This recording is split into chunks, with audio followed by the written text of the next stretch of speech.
Je vais laisser la parole à Roland Michel, qui est directeur de publication du bulletin Combattre pour le socialisme, sur les conséquences des révolutions russes sur le mouvement ouvrier en France. Voilà, et la parole à toi, Roland. Oui, merci. Bien évidemment, le titre de ce que je suis censé présenter me laisse un peu perplexe, parce que pour apprécier les conséquences de la révolution russe sur le mouvement ouvrier français, je ne crois pas qu'on puisse le faire en une petite demi-heure.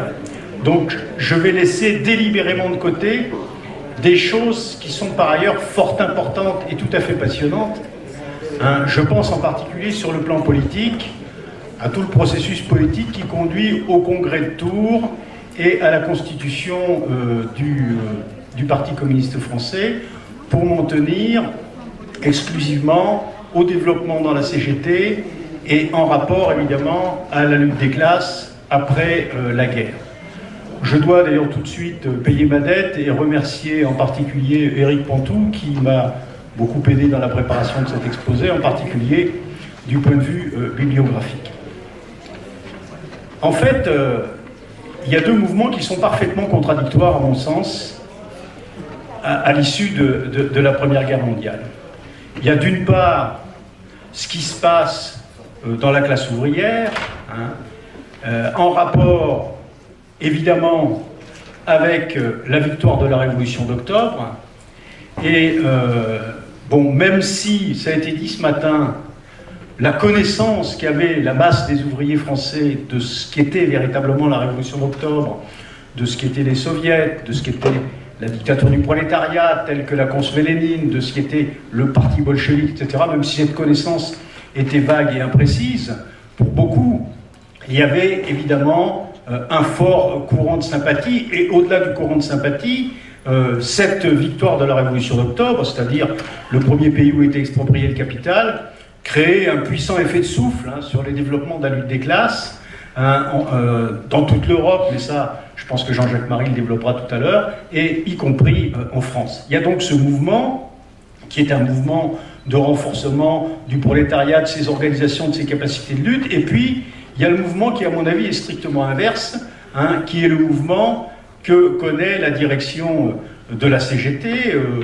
Jouot. Alors, on dit direction réformiste, ce qui est un terme qui me gêne un peu, parce que c'était quand même déjà à l'époque un réformisme sans réforme, mais bon, la direction dite réformiste, on va dire, de Jouot.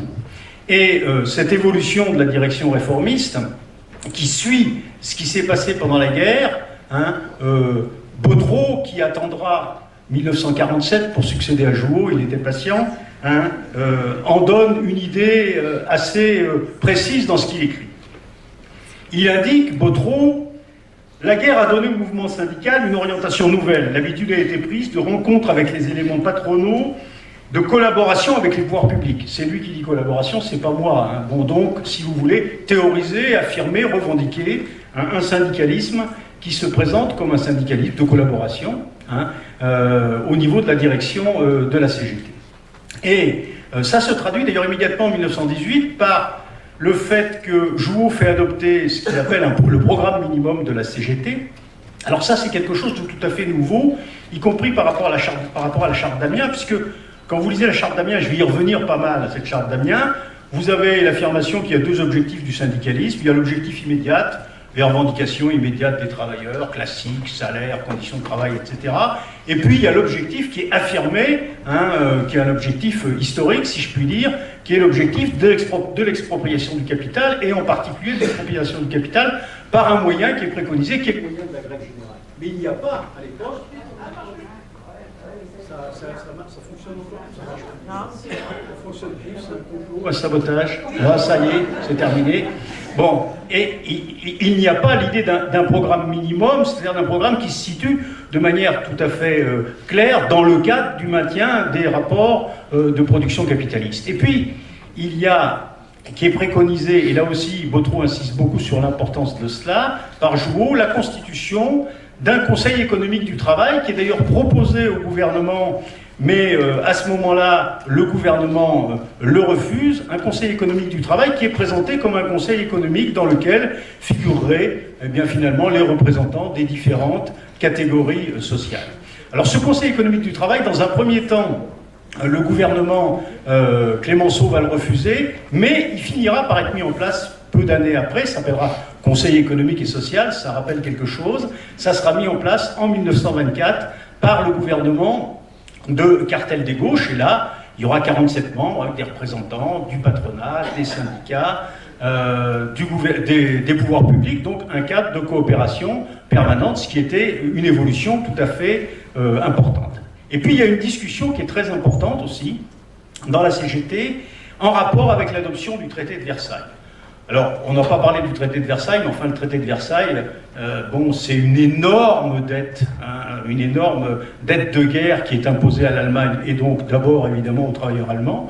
Hein. C'est la mainmise sur la Sarre, et puis ensuite, pour faire payer cette dette, il y aura en 1923 l'occupation de la Ruhr, etc. Et cette humiliation de l'Allemagne, eh bien, c'est quelque chose sur laquelle Hitler fera fond, hein, pour faire ça. Il en fera son fonds de commerce. Hein, ensuite, hein, ça sera un des éléments de la propagande revancharde nazie. Donc, il y a cette évolution, et donc il y a le traité de Versailles, et le traité de Versailles, il a une dimension... Alors, dans le traité de Versailles, joue un rôle fondamental, d'ailleurs ça illustre l'évolution des rapports de force, hein, Wilson et donc l'impérialisme américain. Alors Wilson, qui préconise la constitution de la Société des Nations avec une annexe pour les relations de travail qui s'appelle le Bureau international du travail.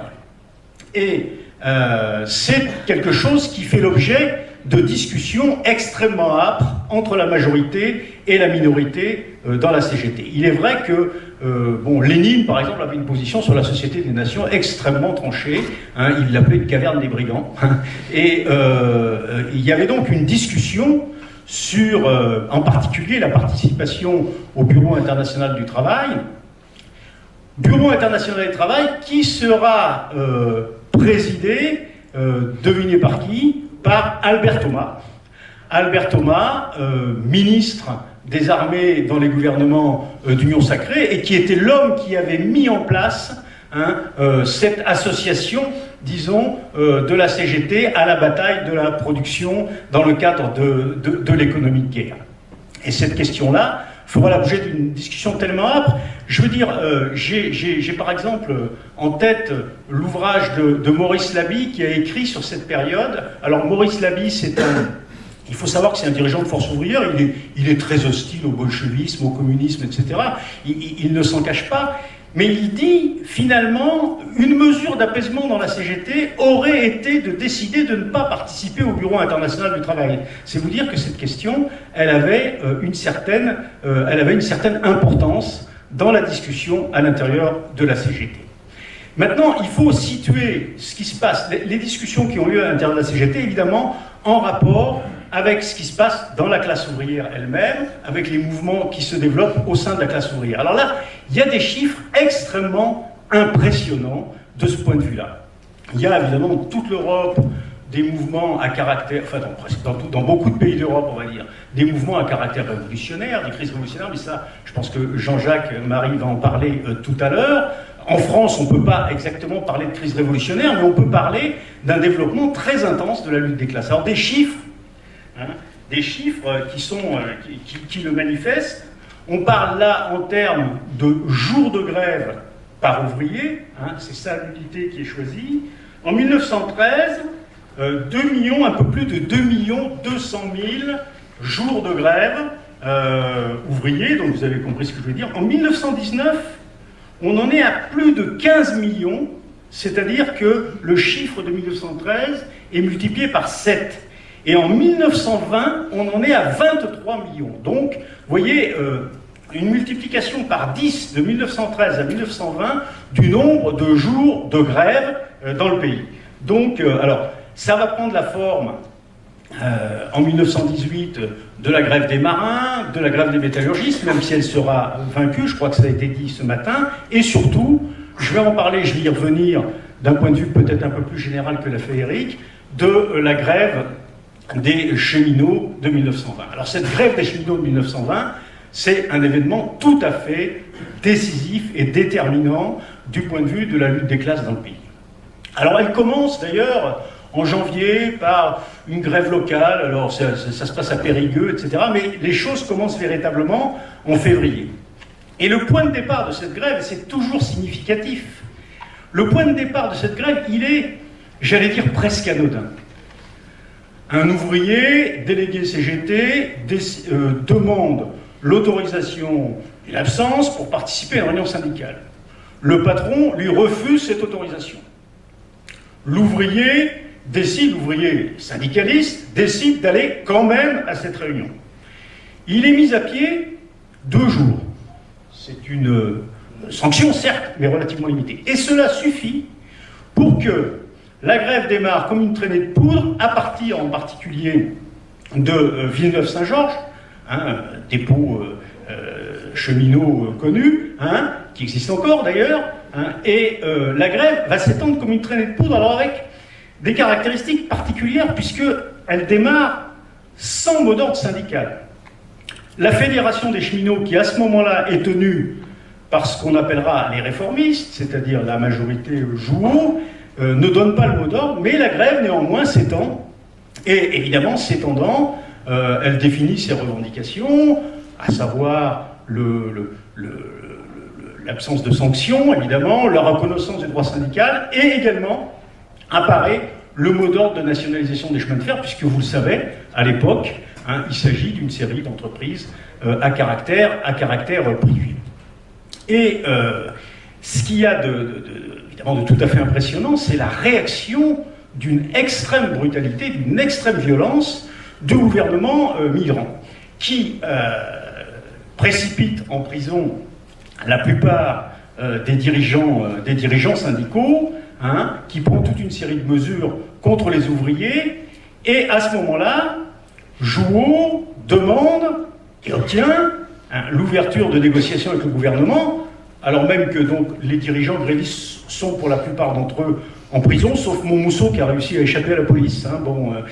Il y a une négociation avec le gouvernement Mitterrand. Alors, Mitterrand fait semble faire quelques concessions, distribue quelques bonnes paroles, etc. Moyennant quoi, la Fédération des cheminots et la CGT et les dirigeants de la CGT appellent à la reprise, et très rapidement, les travailleurs se rendent compte qu'ils se sont fait posséder, c'est-à-dire qu'aucune sanction n'est levée, aucune des révocations n'est levée, etc. Et sur ces entrefaites-là, fin avril 1920, à Japy, il y avait justement le congrès de la Fédération des cheminots, et c'est très significatif, à ce congrès de la Fédération des cheminots, la majorité réformiste, entre guillemets, est battue, et c'est qui l'emporte, c'est la minorité révolutionnaire, et en particulier, je crois que, sous réserve de vérification, le secrétaire général devient précisément Montmousseau.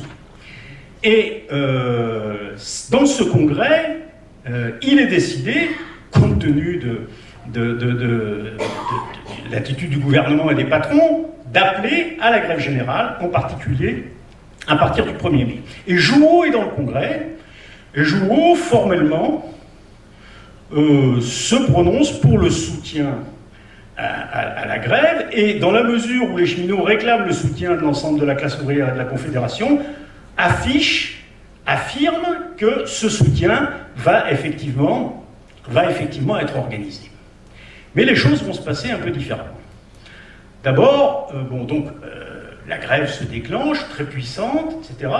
Le gouvernement réagit, Mitterrand réagit avec la dernière des violences. Alors, à nouveau, emprisonnement des dirigeants. Cette fois, Montmousseau, il n'échappe pas, non plus que Monat, d'ailleurs, ils sont mis en prison l'un et l'autre. À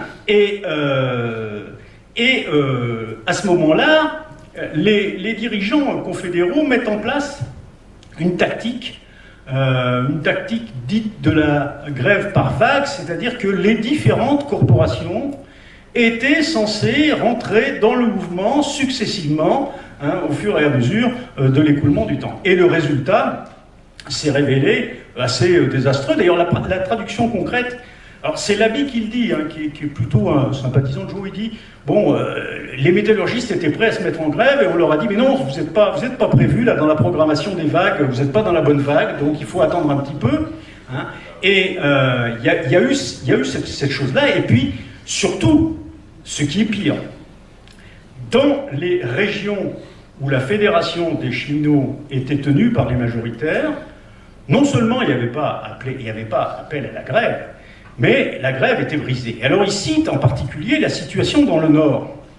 Parce que dans le Nord, la fédération, elle est entre guillemets majoritaire ou entre guillemets réformiste. Et il se trouve que dans le Nord, les mineurs sont en grève. Donc il faut faire venir le charbon de Belgique et d'Angleterre. Et c'est Laby qui le dit, encore une fois. Hein. Il explique que les cheminots du Nord ont été invités à bosser jusqu'à 15 heures par jour pour faire rentrer, hein, pour acheminer le charbon jusqu'à Paris, jusque dans le reste de la France. Donc, on peut, bon, je sais que c'est un gros mot, mais quand même, on est bien obligé quand même d'expliquer qu'on a affaire à une trahison des cheminots. Et à partir du 15 mai, eh bien, la grève se délite, hein, inévitablement. Et le 19, la direction de la CGT n'a plus qu'à appeler à la reprise du travail, avec en plus une attaque de la dernière violence contre les minoritaires, en particulier de la part de Merem, qui avait à ce moment-là complètement viré sa cutie, si je puis dire, et qui dit oui, les responsables du désastre, c'est la minorité révolutionnaire qui a voulu, à travers la grève des cheminots, importer un modèle de révolution qui vient d'ailleurs, suivez mon regard, évidemment, il s'agissait de la révolution russe. Alors, c'est un événement de la première importance. Enfin, Eric a dit tout à l'heure, et je peux que le répéter après lui, la répression a été barbare. Il y a eu quand même, alors selon les sources, entre 17 000 et 20 000 cheminots révoqués. Et ça a été un coup d'arrêt terrible pour la classe ouvrière dans son ensemble. Je vais maintenant en venir aux chiffres des organisations syndicales. Alors, d'abord, y compris, il y a, à partir de du 1920, la courbe des grèves s'inverse brutalement, c'est-à-dire qu'à ce moment-là, on a une chute considérable des jours de grève, et puis il y a une chute des effectifs syndicaux à la CGT qui est absolument considérable. Il faut quand même savoir que, rendez-vous compte, sur une population, je me suis renseigné, qui à l'époque était de l'ordre, population globale de l'ordre de 40 millions d'habitants. En 1920, début 1920, il y avait près de 1,8 million d'adhérents à la CGT. Donc une force absolument considérable. Un an après, la CGT avait perdu 1 million sur ce 1,8 million d'adhérents. Donc là, on mesure la claque qui a été reçue, l'importance de cette défaite qui est essuyée à l'occasion de cette grève des cheminots. Et justement, j'en viens maintenant à la situation à l'intérieur de la CGT, la situation de l'organisation. Alors la situation de l'organisation, c'est un gonflement constant des effectifs. Alors il commence d'ailleurs avant 18, mais un gonflement constant des effectifs jusqu'à ce sommet de 1,8 million de membres.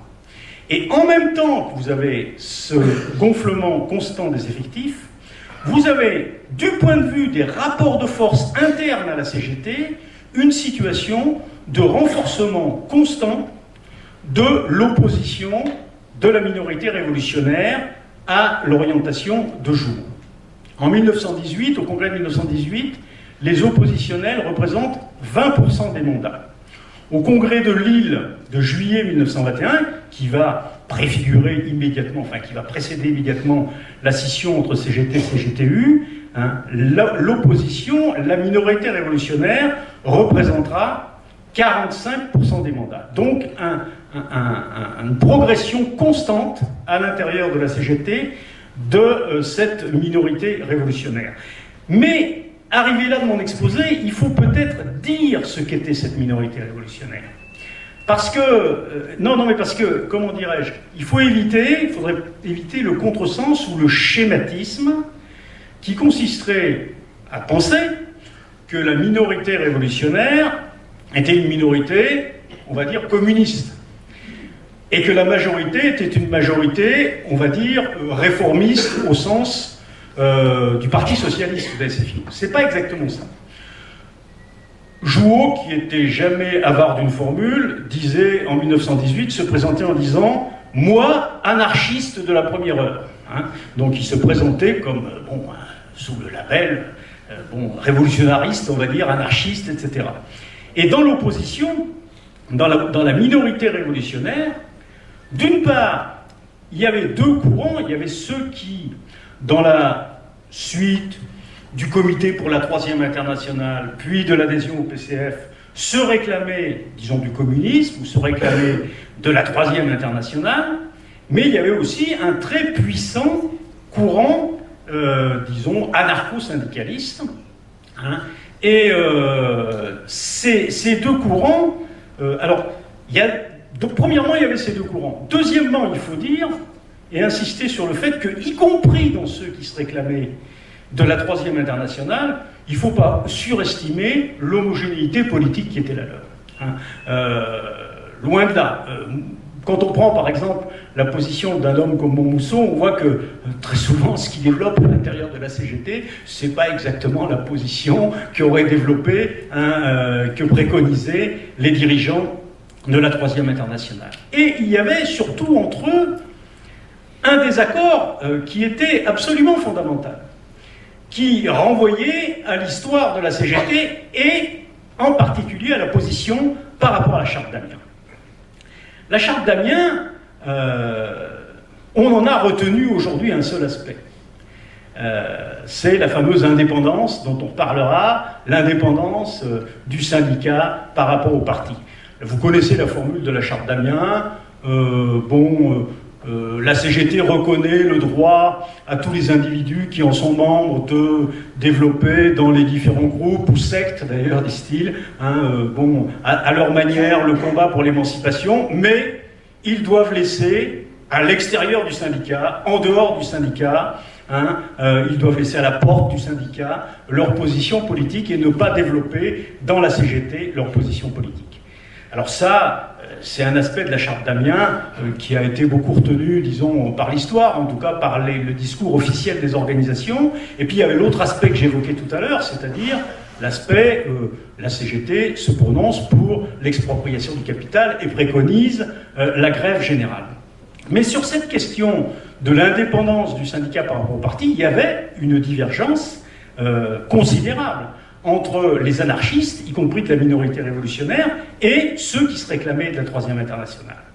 En effet, la Troisième Internationale, lors de son deuxième congrès, au milieu de l'année 1920, comme vous le savez, parce que c'est devenu célèbre, avait élaboré 21 conditions d'adhésion à la Troisième Internationale. Il faudrait expliquer pourquoi les dirigeants bolcheviques à l'époque avaient élaboré ces conditions. Comme ils disaient, le problème de la Troisième Internationale, c'est qu'elle est un peu trop à la mode. Elle est un peu trop à la mode, moyennant quoi vont chercher à s'introduire dans la Troisième Internationale toute une série de gens qui, pendant la guerre, ont eu des positions très favorables à l'union sacrée, qui ont, pardonnez-moi l'expression, besoin de se refaire une petite virginité politique, et qui, ma foi, sont bien prêts à rentrer dans la confusion dans la Troisième Internationale. Or, les dirigeants, en particulier du parti bolchevique, eux, voulaient absolument délimiter la Troisième Internationale et voulaient absolument éviter que rentrent dans la Troisième Internationale des gens qu'ils estimaient complètement compromis par leur passé et dont l'adhésion, ils avaient de bonnes raisons de penser que l'adhésion était purement opportuniste et n'était pas sincère. D'où ces 21 conditions. Je ne les détaille pas parce que je n'ai pas le temps d'en parler. Il y a la question du Parlement, il y a la question de la presse, il y a la question très importante, la question du combat en soutien des peuples dominés par l'impérialisme et le combat donc contre la puissance coloniale, y compris de son propre pays, et d'abord et surtout de son propre pays, ce qui en France, à partir de 1921 et de la guerre du Rif, aura quand même une certaine importance. Et ils avaient élaboré ces conditions. Et parmi ces conditions, il y avait la fameuse 9e condition qui portait sur l'attitude par rapport au syndicat. Et cette 9e condition, on peut dire, elle a été discutée et rediscutée. Elle est présente à tout instant dans le Congrès de Tours, à travers tous les intervenants, etc. Qu'est-ce qu'elle dit, cette 9e condition? Elle dit deux choses.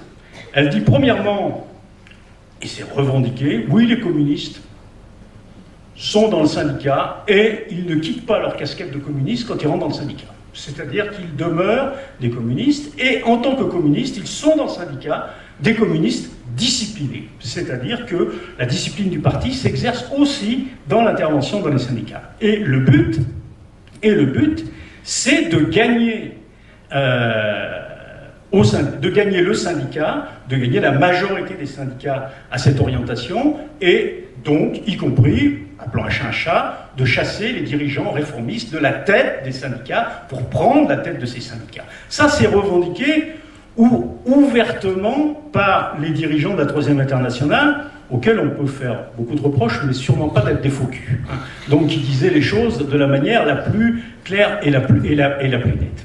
Et évidemment, cette position, cette 9e condition des 21 conditions de la Troisième Internationale, rentrait de plein fouet en opposition avec ce que je vous ai dit sur la Charte d'Amiens, le rapport tel que la Charte d'Amiens les pose entre syndicats et partis.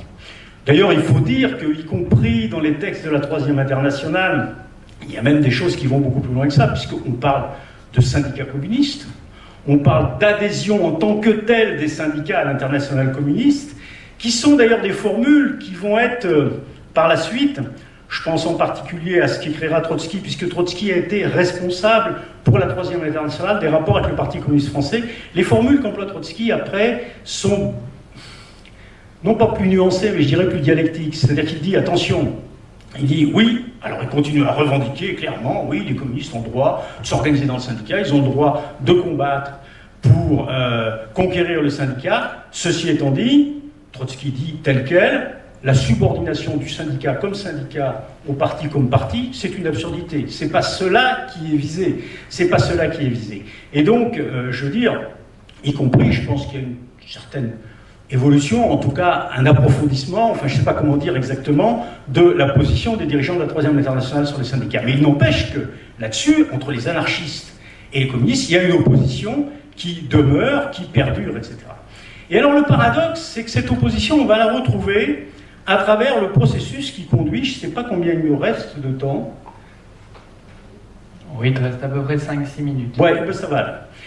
On va la retrouver en particulier au processus qui conduit à la scission de 1921. Alors, les rapports, à partir de la grève des cheminots dans la CGT, j'ai pas besoin de vous dire qu'ils sont relativement tendus. D'ailleurs, après la grève des cheminots, la minorité révolutionnaire s'organise et constitue ce qu'on appelle les comités syndicalistes révolutionnaires. D'ailleurs, à l'initiative, encore une fois, là, à nouveau, du syndicat des instituteurs. Et il y a une position. La scission s'annonce. La scission s'annonce parce que, pour une raison d'abord fondamentale, c'est que je crois qu'il n'est pas question pour Jouot et pour la majorité dite réformiste, qui, voyant l'évolution du rapport de force dans la CGT, se voit dans une situation où très rapidement elle pourrait devenir minoritaire, il n'est pas question pour elle d'accepter de devenir minoritaire. Donc, de toute façon, Jouot, Dumoulin, etc., ils ont, de ce point de vue-là, c'est le point de vue que je défends, vous l'avez remarqué, la responsabilité de la scission, elle incombe de ce point de vue-là, fondamentalement à Jouot. Mais ils vont se saisir du prétexte de la constitution des comités syndicalistes révolutionnaires. Et en plus, si je puis dire, ils vont pouvoir s'appuyer sur le fait que les anarchistes de la minorité finalement, ils ne sont pas tant contre ça que la scission. Hein. En réalité, ils acceptent la scission et, j'allais dire presque, ils la revendiquent. Ceux qui s'opposent à la scission, ce sont les militants qui se réclament de la Troisième Internationale.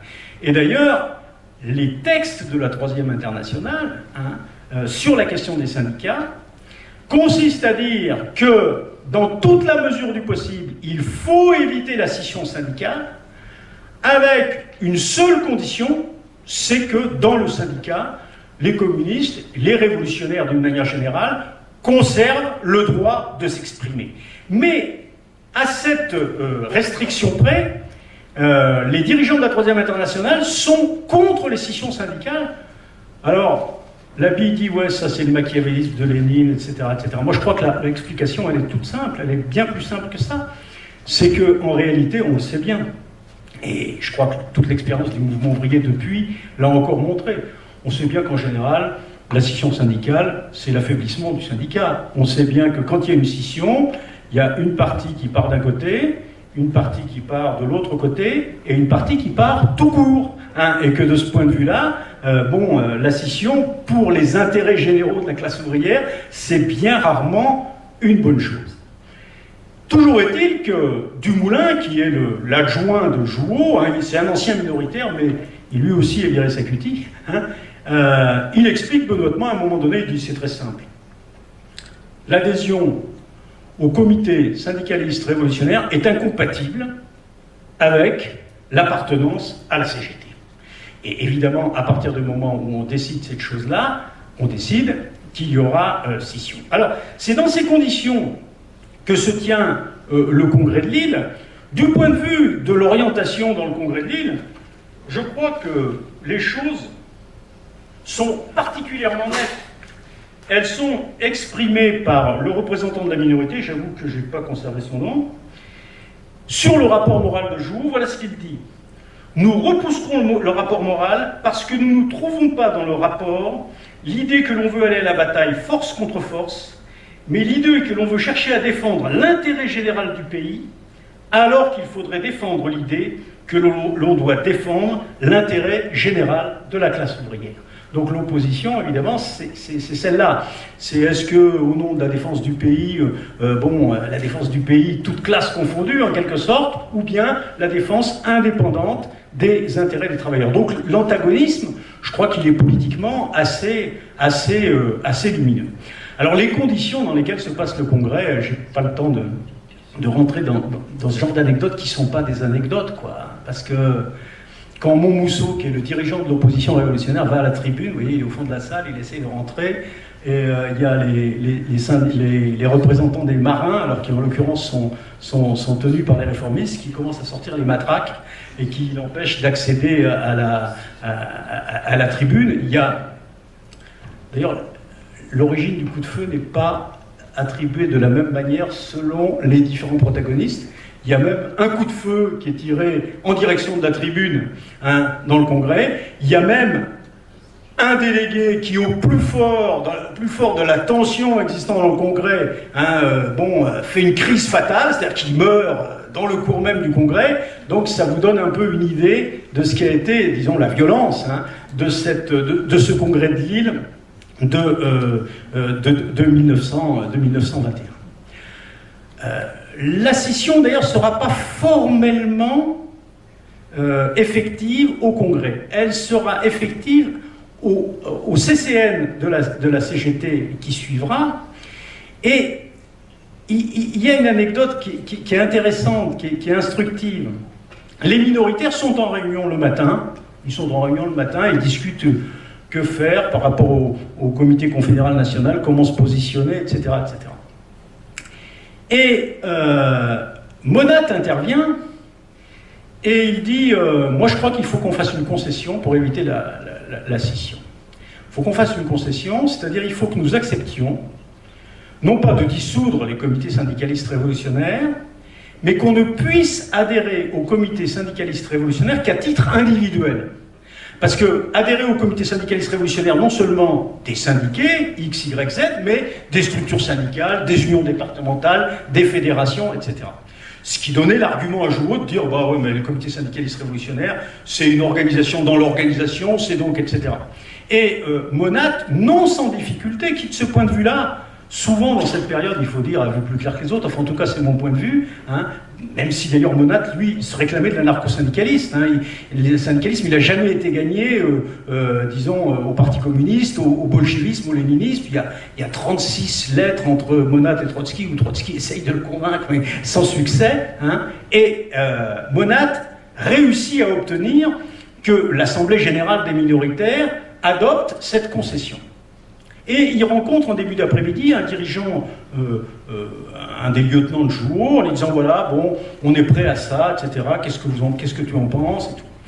Et comment dirais-je, à ce moment-là, le membre du bureau confédéral, qui est donc un partisan de Jouot, qui est dans la bande à Jouot, dit écoutez, moi je ne peux pas prendre la décision tout seul, il faut que j'en discute avec mes camarades, mais bon, il est midi ou il est 2h de l'après-midi, on se voit, le bureau confédéral va se réunir, on en reparle à 18h, venez à 18h au local de la Confédération et on vous donnera notre réponse. Alors là, il y avait peut-être une ultime possibilité que la scission n'ait pas lieu, sauf que lorsque la délégation de la minorité arrive à 18h au local de la Confédération, il trouve un porte-close, deux, un cordon de police devant le local de la Confédération. Et alors là, évidemment, je crois que la réponse, elle est donnée. La scission aura lieu, l'année suivante, il y aura le congrès de la CGTU, etc. La scission va se traduire effectivement par une déperdition militante considérable.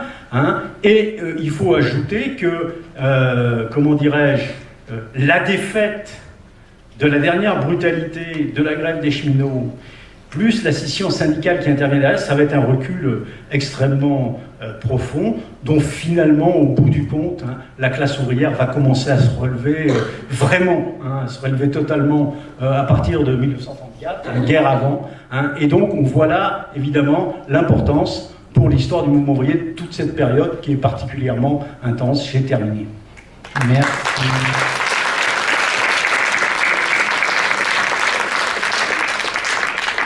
Donc, de la même manière, je vais essayer de rallumer ce fameux micro et vous allez pouvoir poser des questions.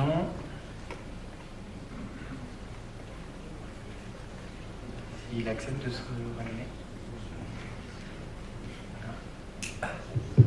Voilà.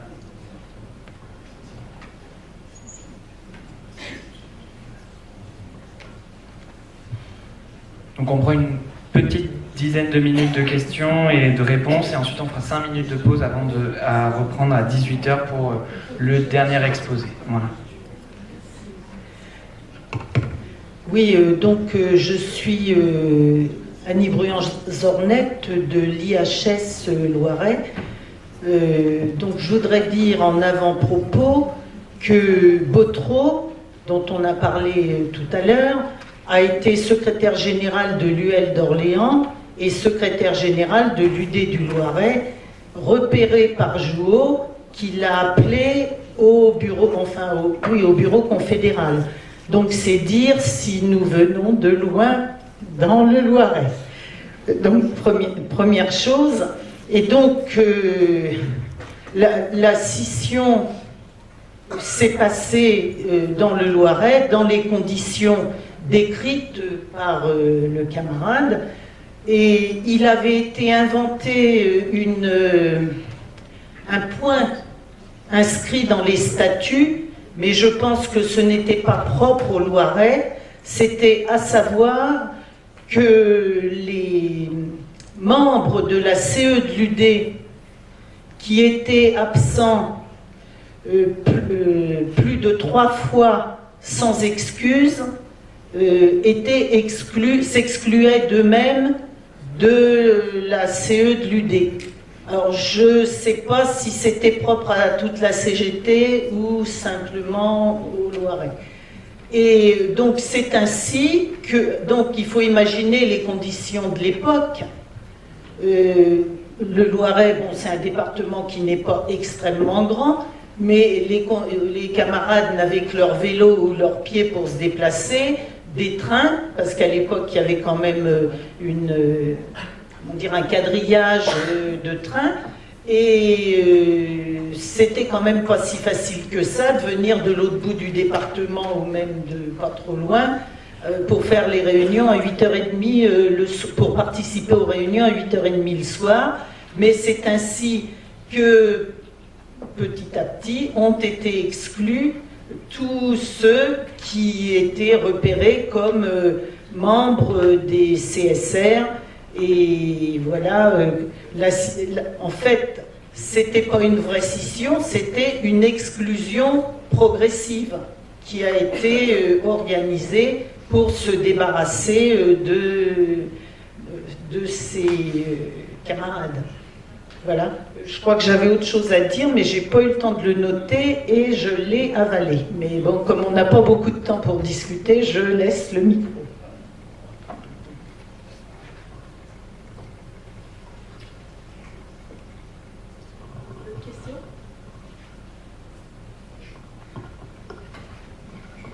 Merci.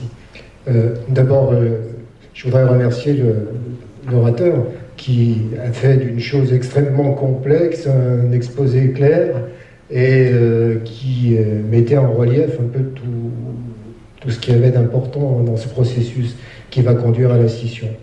Donc, simplement, la remarque que je voudrais faire, si vous voulez, c'est que, bon, c'est vrai qu'entre nous, et ce matin, moi-même, quand je suis intervenu, j'ai employé, je dirais, le courant réformiste, le courant révolutionnaire. Bon. Cela dit, c'est vrai que quand on parle comme ça, on n'a pas forcément raison, je veux dire, sur le plan de la recherche, en quelque sorte. On met l'accent, on va dire, sur les moyens. Alors qu'en fait, et ça a été souligné, là où on diverge, c'est sur les fins. Et moi, je travaille sur l'idée actuellement, mais dans mes travaux personnels, de dire, on voit se dessiner un syndicalisme de transformation sociale, sans dire qu'il est révolutionnaire, sans juger sur la méthode. On voit se différencier de deux types de syndicalisme, un syndicalisme de transformation sociale et un syndicalisme de renforcement de la cohésion sociale existante. C'est un peu compliqué, mais voilà. Et que, effectivement, la guerre va mettre en relief l'existence de ces... Enfin, va mettre au clair l'existence de ces courants qui existaient potentiellement, effectivement, dans la CGT d'avant-guerre. Voilà, c'était une remarque, hein, plus qu'une question, que m'a suggéré l'exposé brillant qui avait été fait. Merci. Du coup, on va prendre les réponses et puis ensuite on prendra 5 minutes de pause. J'ai retrouvé ce que j'avais. Ah, bon, on accepte du coup la question de la caméra.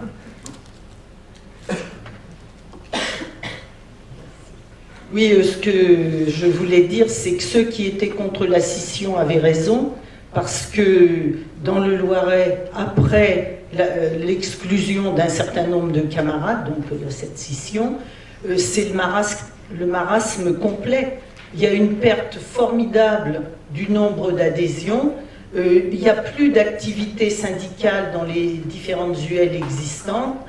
Les syndiqués, les militants sont complètement perdus. Ils ne savent plus à qui se vouer. C'est vraiment le marasme total. Et moi aussi, j'ai trouvé que l'exposé du camarade Roland Michel, c'est ça, oui, était extrêmement brillant et intéressant, et j'aurais dû le dire au début de mon intervention. Voilà, et je pense qu'on peut le remercier.